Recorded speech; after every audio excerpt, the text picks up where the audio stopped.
ஒரு தகப்பன் தன் பிள்ளையை தோல்ல சுமக்கிற மாதிரி சுமப்பார். கைகளை பார்க்கலாம்.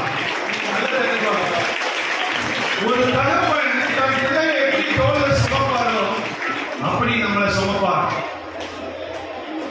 அதுக்கு நீங்க செய்ய வேண்டியது என்ன? இவ்வளவு விஷயம் இருக்கு. நான் சொல்றது கொஞ்சம் தான்.